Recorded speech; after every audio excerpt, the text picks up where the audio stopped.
பவுலில் 100 கிராம் கடலைப்பருப்பு வாஷ் பண்ணிவிட்டு ஒரு கிளாஸ் தண்ணி ஊற்றி 30 நிமிஷம் ஊற வச்சுக்கணும். மிக்சியில் பெருஞ்சீரகம், ஏலக்காய், கிராம்பு, பட்டை, கசகசா, பூண்டு, இஞ்சி, ஒரு சில தேங்காய் போட்டு நல்லா நைஸாக அரைச்சிக்கணும்.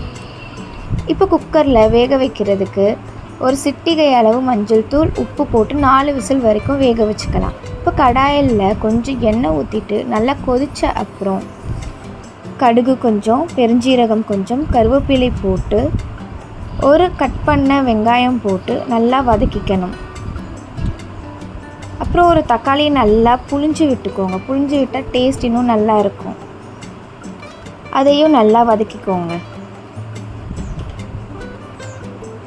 இப்போ 1/2 ஸ்பூன் உப்பு போட்டு மிக்ஸ் பண்ணிக்கோங்க.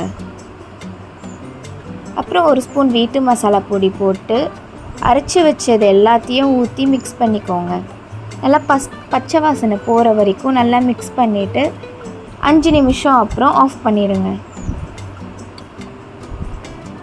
இப்போ குக்கரில் வேக வச்ச கடலைப்பருப்பில் இந்த மசாலா எல்லாத்தையும் போட்டு மிக்ஸ் பண்ணிடுங்க.